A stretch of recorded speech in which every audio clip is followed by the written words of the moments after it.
Bienvenue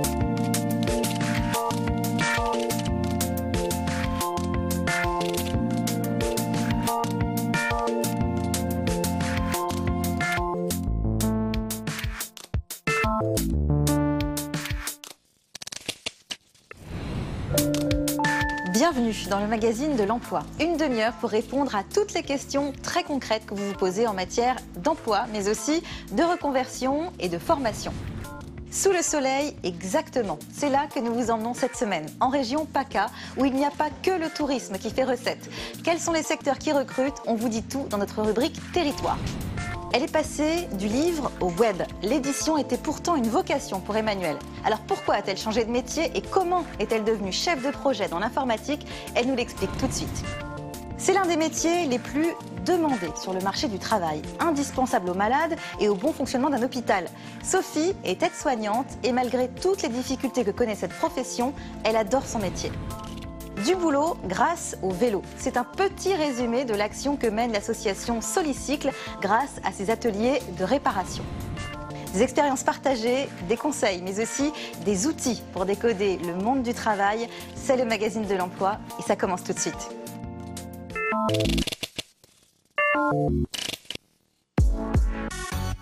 Nous allons donc à la rencontre des bucco-rhodaniens. Ce n'est pas le nom d'une maladie rare, c'est le nom des habitants des Bouches-du-Rhône.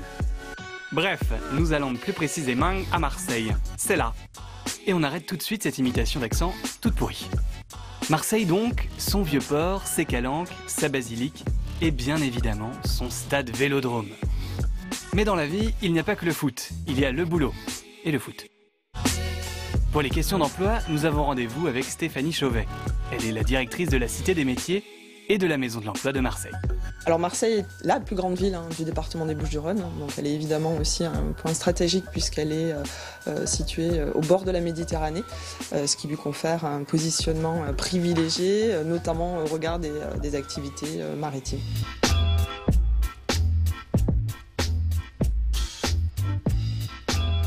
C'est un territoire qui est touristique, c'est le deuxième territoire le plus touristique de France. Nous avons la chance d'avoir 300 jours de soleil par an. À Marseille, il y a donc le soleil et la mer. La réparation navale est une filière qui est chère à Marseille. C'est une filière qui réémerge à Marseille et qui, pendant une vingtaine d'années, avait été un petit peu mise de côté ou entre parenthèses. Et on a besoin de nouvelles compétences que nous n'avions plus et que nous n'avons pas forcément sur ce territoire.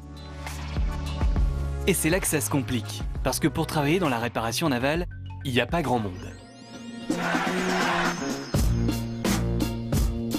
Trouver du personnel qualifié, c'est exactement le problème de la première entreprise avec laquelle nous avons rendez-vous, ESTC. Les spécialités de cet atelier de réparation navale sont la chaudronnerie, la tuyauterie, la soudure, avec une vraie expertise dans le secteur maritime.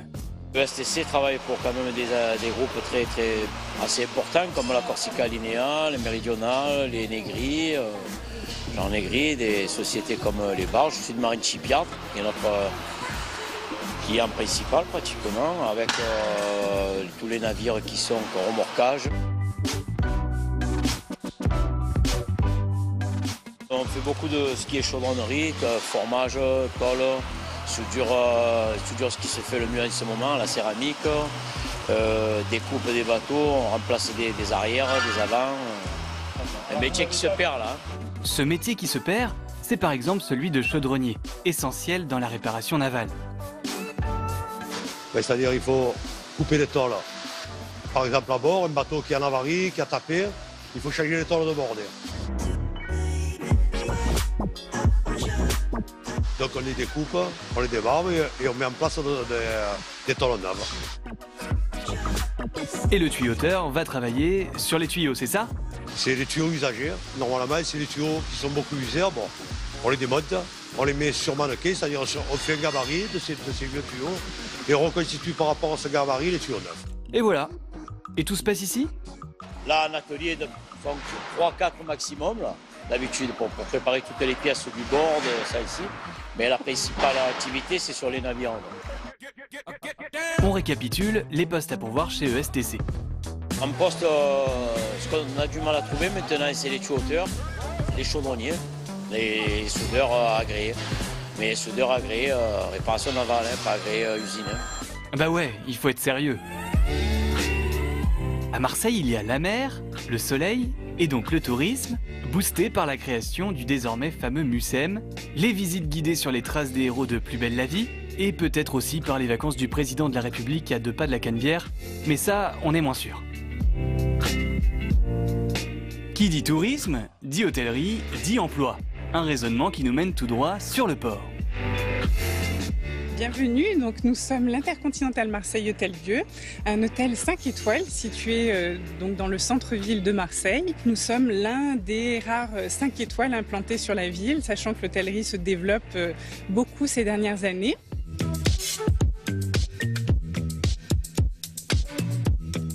Un hôtel, c'est vraiment comme une PME dans laquelle on trouve tous les métiers qu'on peut trouver dans une PME classique. Donc ça va vraiment de la comptable à la responsable qualité. Et vous avez bien sûr tous les métiers opérationnels, donc tous les métiers de serveur, cuisinier, femme de chambre, réceptionniste. Et aujourd'hui, l'hôtel est un des gros employeurs de la ville.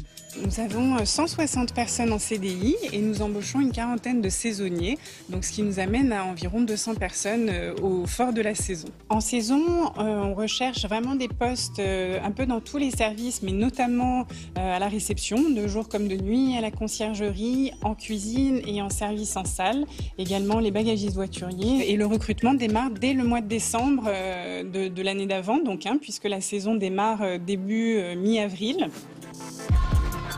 L'hôtellerie de luxe a des critères très exigeants et certains postes demandent une vraie qualification. Pour d'autres, il est possible de se former dans l'entreprise. Notre but, c'est de pouvoir transmettre cette passion et de pouvoir former les gens pour qu'ils acquièrent toutes ces compétences du luxe qui sont vraiment très spécifiques. C'est un métier qui ne connaît pas la crise, dans lequel on trouve toujours un emploi. On récapitule, l'Intercontinental Hôtel-Dieu recrute des chefs de rang, des commis de cuisine, des réceptionnistes, des bagagistes, des métiers qui peuvent vous intéresser, que vous soyez dans la région ou pas.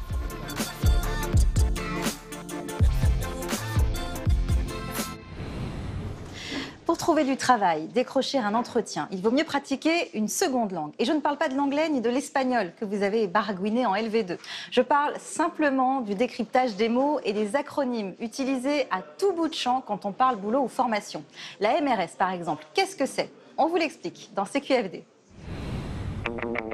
CQFD, ce qu'il faut décoder. Pas de diplôme, une expérience professionnelle difficile à valoriser, c'est compliqué pour trouver du travail avec un cursus un peu léger. Mais il y a peut-être un moyen de mettre en avant des qualités qui ne figurent pas sur votre CV. C'est la MRS. Allons bon, mais qu'est-ce que ça veut dire ? La MRS est la méthode de recrutement par simulation. Cette méthode est utilisée par Pôle emploi depuis 1995 et a été inspirée par un dispositif canadien. Elle permet d'évaluer les habiletés, c'est-à-dire les aptitudes des candidats dans le cadre d'un recrutement. Elle se déroule sous la forme d'une simulation. Pas de face-à-face avec le recruteur, pas de questions sur votre parcours, mais des exercices pratiques. En résumé, la MRS permet de savoir si vous avez les qualités pour exercer le boulot pour lequel vous postulez. Des qualités que vous avez peut-être développées en dehors du cadre professionnel et qui ne se trouvent donc pas dans votre CV. La MRS est mise en œuvre à la demande d'entreprises qui ont de forts besoins de recrutement. Tous les candidats sont convoqués en même temps et participent à des mises en situation.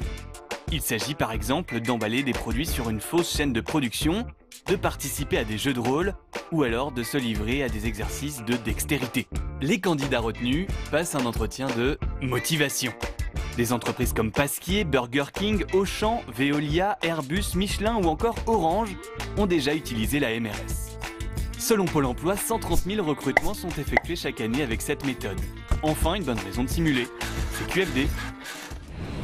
Emmanuelle a 34 ans. Sa vocation, l'édition. Elle a entre autres participé à l'élaboration de guides touristiques que vous connaissez sûrement. Et pourtant, après des années dans le monde du livre, elle a choisi de se reconvertir dans l'informatique. Presque une trahison pour les amoureux du papier. Pourquoi ? Elle va nous l'expliquer tout de suite. Bonjour Emmanuelle. Quand j'ai découvert votre parcours, je me suis dit quel déchirement ça a dû être pour elle de quitter l'édition. Au début, ça a été dur. Parce que c'était quelque chose que je voulais faire depuis toujours, en fait.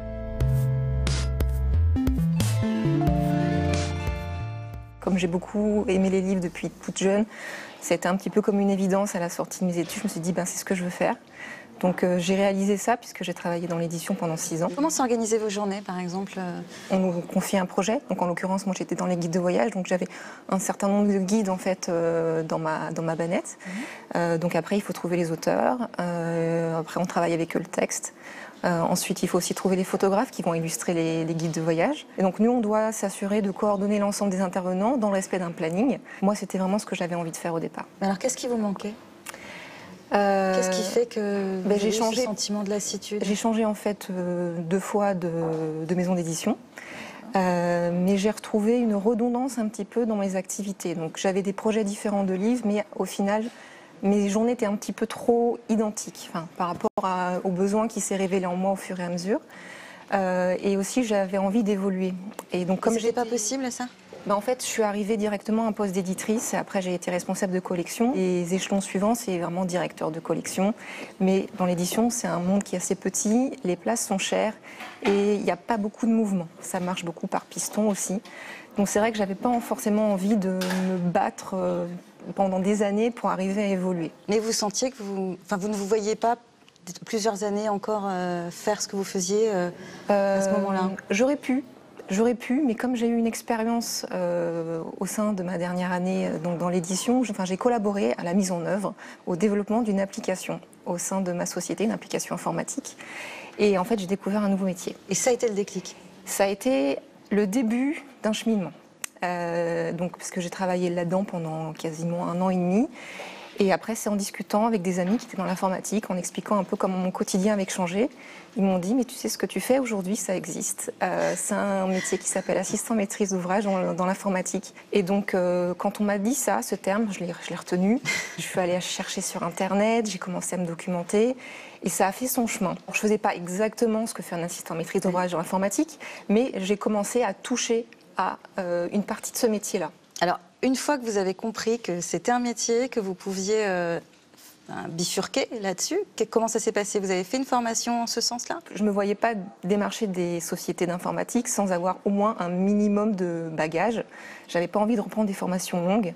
Donc, je me suis dit peut-être qu'une formation courte dans ce domaine pourrait me permettre en fait, de trouver ce petit pont qui me manquait. Donc j'ai trouvé une formation de 3 jours que j'ai fait via mon DIF. Donc le DIF Le DIF, en fait, ça s'appelle aujourd'hui le CPF, le compte professionnel de formation. Merci. Donc on accumule tous, en fait, quand on travaille des heures de formation. Voilà. Et ça permet justement, ça peut permettre de monter en compétences dans le métier qu'on fait, mais ça peut aussi permettre de découvrir de nouvelles compétences qui peuvent permettre de bifurquer ensuite. Et donc moi, je suis passée par cette étape-là. Ça m'a permis d'aller voir une société de prestation de services, en l'occurrence le groupe Open, qui m'accompagne d'ailleurs toujours aujourd'hui. Et ils m'ont fait confiance parce que j'avais vraiment pas beaucoup d'expérience. Donc voilà, ils ont plus parié sur un potentiel que sur vraiment une expertise que j'avais. Qui sont vos clients, par exemple ?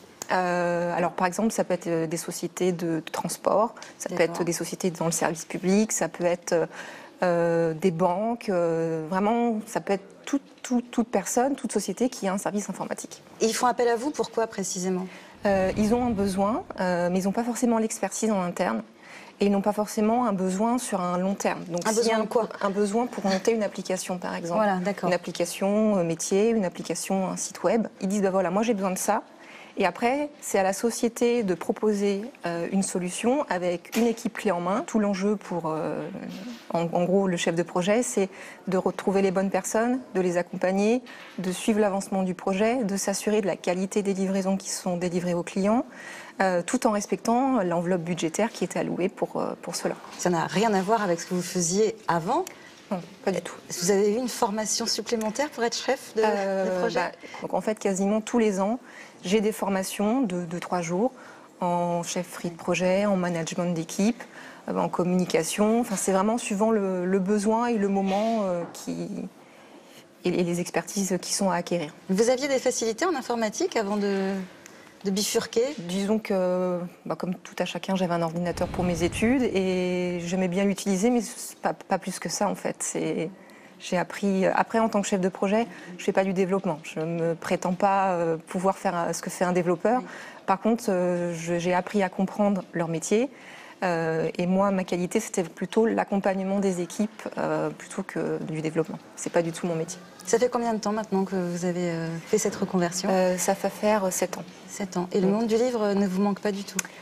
Je lis toujours dans les transports. Et ça Donc c'est comme ça que j'ai gardé le contact. Oui, pour moi, ça me suffit. Alors, vous aimez quand même les challenges, hein, parce que vous avez quand même grimpé les échelons, vous avez fait plusieurs formations depuis ce déclic. Oui. Vous avez d'autres envies, d'autres challenges?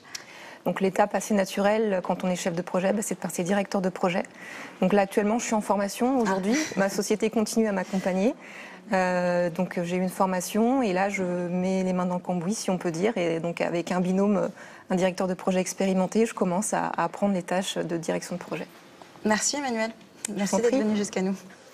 Emmanuelle a donc saisi l'opportunité d'une reconversion pour retrouver cette motivation qui lui manquait. Vous aussi, vous êtes peut-être dans ce sentiment de lassitude dans votre activité, vous avez une bonne condition physique, de l'empathie, vous êtes réactif et très à cheval sur l'hygiène. Voici un métier qui en plus a du sens. Sophie est aide-soignante, elle est très investie dans son travail, c'est pour cette raison qu'elle souhaite nous le faire découvrir.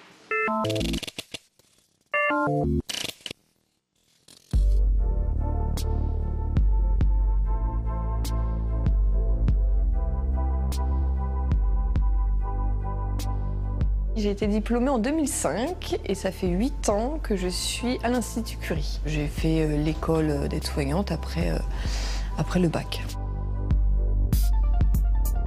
On commence à 7h45 le matin, on termine à 19h45 ou 8h20, 20h20 puisqu'on est sur 2 équipes. Ça va? Je vais vous prendre la tension. On prend la tension, la température, la saturation, ça s'appelle les constantes. On installe les patients pour le petit déjeuner aussi. On a des lits à refaire, on a les toilettes des patients, on a des soins avec l'infirmière si ce sont sur des soins d'escar, des soins sur la douleur, s'il y a un pansement délicat parce qu'on fait quand même des gros pansements, sur des plaies tumorales importantes.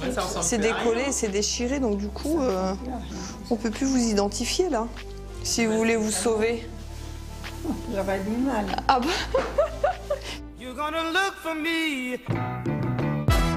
Alors bah, nous, on est très proche du patient. On est vraiment relié au patient. Sur nos soins, c'est quand même très délicat, donc on est vraiment très près du corps. On a énormément de surveillance aussi, hein, sur de l'état cutané, sur une respiration, sur une parole, sur un état physique, une mobilité. On doit avoir beaucoup de vigilance et c'est nous qui apportons beaucoup les informations à l'infirmière et au médecin. Et quand l'infirmière a besoin de nous pour tout type de soins, on travaille ensemble de toute façon puisqu'on se complète. On a besoin de l'une et de l'autre. Ah, Maïwen, oui. Est-ce que tu pourrais juste dévisser là, s'il te plaît? Tout y est. Oui, je vous la remets sur le côté. Donc on accompagne l'infirmière, on peut l'aider à aller lui chercher du matériel, lui installer le matériel si elle a besoin. On lui met tout à disposition, on est là pour réconforter le patient, on est là pour tout le long du soin, on est là en fait. Donc on se complète en fait, on fait un travail ensemble. Alors les médecins ils viennent à nous aussi bien évidemment, nous on va vers les médecins, on va leur évoquer si on a senti le patient un peu fragile, si émotionnellement c'est compliqué, si physiquement c'est compliqué, si sur son état général en fait, hein, dire ce qu'on pense, ce qu'on a vu lors du soin et qu'est-ce qu'on en pense. Oui, tu viens boire un café? Oui. Bah du thé? Du champagne? Tu préfères du champagne? Ah, t'as des goûts de luxe, hein? Non, toi ou pas? Attends, je vais prendre un peu de carotte, ça va me rendre bien, ça. Ça va me rendre aimable. C'est quoi ces soignantes là? C'est que manger, que manger. Ah bah Maïwen, bravo. Les soins, en général, soins infirmiers, soins aides-soignants. Après ça, moi je rentre. Mais à partir de 16 heures, je ne sais pas ce que vous faites. Ah bah Maïwen, bravo. On se fait un dimanche comme en famille, mais au travail. Chacun apporte quelque chose, on se fait une table. Ah, c'est génial. Bah, c'est le travail en équipe, c'est ça qui est sympa. On prend les constantes, on prend les températures alors. C'est un métier pas compliqué du tout. C'est juste un métier qu'il faut réfléchir avant de faire les choses, si ce n'est que par exemple pour de l'hygiène, pour de la communication, pour des soins. C'est du bon sens. Il faut aimer le contact relationnel, bien avant tout, oui. Ah oui, il ne faut pas être timide, hein. Il faut être réactif. On a des cas d'urgence avec des patients qui compliquent, donc il faut savoir là aussi travailler avec l'infirmière, c'est-à-dire réactive au moment où elle vous demande des choses et même vous de dire quoi faire et à quel moment. Donc ça c'est vraiment important. Il faut gérer ce stress, il ne faut pas le montrer aux patients bien évidemment. Il ne faut pas crier, il ne faut pas claquer les portes, il ne faut pas parler dans les couloirs forts, il faut faire les choses calmement en fait. Il faut être discret. Ça fait aussi partie du secret professionnel, être discret. On est humain, donc on a des émotions, on ressent des choses. Après, il faut pouvoir faire la part des choses quand même, parce qu'il ne faut pas s'attacher, parce que là, pour le coup, je pense que ça peut nous faire mal, et c'est pas ce qu'on doit recevoir, puisque c'est pas notre rôle. Voilà. Il faut qu'on soit neutre, de voir un corps humain, que ce soit vivant ou mort, hein, ou décédé, effectivement, c'est différent, mais il faut être à l'aise avec ça, oui, effectivement, il ne faut pas avoir peur. Effectivement, toutes les sécrétions aussi qu'un corps peut développer, il ne faut pas avoir peur non plus, ainsi que les odeurs. C'est un grand mot de se dire se détacher, hein. Je sais faire la part des choses, c'est-à-dire que je ne vais pas apporter ces problèmes-là, ces angoisses-là, etc. Non, bien évidemment que non, parce que je veux aussi préserver ma vie de famille, hein, avant tout.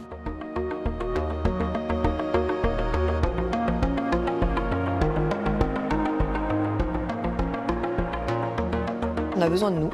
Donc ça aussi, on a quand même des beaux retours de famille, hein, qui nous remercient assez souvent, et de patients aussi qui nous remercient, donc je trouve que c'est quand même assez valorisant pour nous. On a quand même des personnes qui ont des grandes souffrances, hein, émotionnelles et physiques, hein, suite à la maladie, suite à la douleur, et je trouve que ça nous en renvoie quand même de belles choses dans la vie.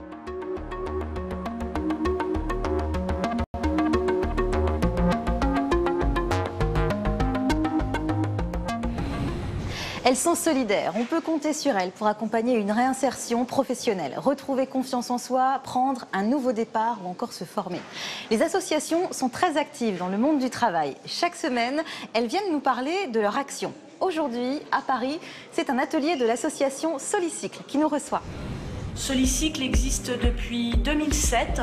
Ce sont des ateliers vélo qui sont conçus pour accueillir des personnes éloignées de l'emploi, pour retrouver de l'emploi en étant mécanicien cycle entre 1 an et 24 mois. Alors les personnes en insertion qui viennent ici, il y a 3 axes dans leur parcours. Donc il y a un accompagnement socio-professionnel, apprendre à trouver un emploi.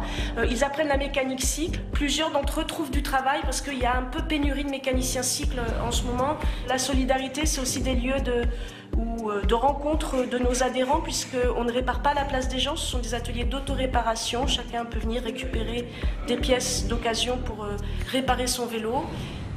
Comment ça se passe? Que peut apporter le passage par les ateliers de Solicycle? Nous l'avons demandé à ceux qui sont actuellement en formation. J'aime le vélo comme tout le monde. Mais bon, j'ai jamais eu, je pensais jamais que j'allais réparer un vélo. J'ai été vendeur conseiller chez Galerie Lafayette, dans le textile. Moi, c'est plutôt la vente, tout ce qui est commercial. C'est plus, mon but, c'est créer ma propre boutique, en fait, de vêtements. Mais bon, ici, moi, je suis là pour me relancer, en fait. Les vélos sont donc réparés, et bien réparés, c'est sûr. Alors que se passe-t-il après le passage dans les ateliers pour ceux qui y ont travaillé? Ça demande un peu plus d'explications. À ce jour, il y a 6 ateliers Solicycle en Ile-de-France et nous avons accueilli depuis son existence 250 salariés mécaniciens en insertion. Nous avons accueilli 18 000 personnes sur nos activités, autoréparation, animation, autour du vélo. Et le taux de retour à l'emploi est assez élevé.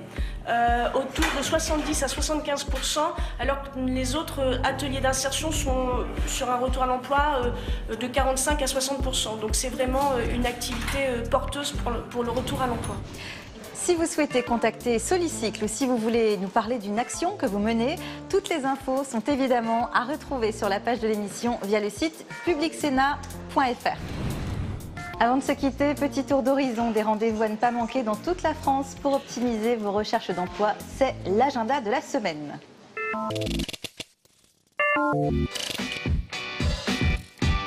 Ça se passera à Nantes pour la 13e fois les 8 et 9 novembre et c'est le forum Place à l'emploi. Il se déroulera dans l'immense centre commercial Atlantis Le Centre, co-organisateur de l'événement, avec la Maison de l'Emploi de la métropole nantaise. Pour bien préparer votre venue, cette dernière propose des ateliers dès le 5 novembre. Leur programme est à retrouver sur placealemploi-atlantis.com, le site du forum. Vous y trouverez les offres qui seront proposées lors de cet événement et qui sont déjà en ligne. Préparez aussi vos CV si vous êtes dans les Hautes-Alpes, près de Gap, le 7 novembre. La grande mobilisation pour l'emploi réunit 60 recruteurs dans les secteurs, entre autres, du commerce, de l'hôtellerie-restauration, des loisirs d'hiver ou encore des services aux entreprises ou de l'aide à domicile. Il y aura aussi un village numérique, des ateliers et un bar à CV. Il ne s'agit pas de conso gratuite, mais bien d'un coup de main pour mettre en avant vos compétences. À Font-Romeu, dans les Pyrénées, le Forum des emplois d'hiver, c'est le 8 novembre. La saison des sports d'hiver commence dans quelques semaines à peine, mais les stations, cherchent encore une partie de leurs employés. 40 recruteurs seront présents et près de 150 offres d'emploi seront proposées. Le forum se tient dans un chalet, normal, les RL, au pied des pistes. Ce qui ne veut pas dire qu'il faut savoir faire du ski pour travailler en station. Le magazine de l'emploi, c'est fini pour aujourd'hui. On se retrouve très vite avec des conseils pratiques, des infos utiles et de nouvelles expériences motivantes. À très bientôt.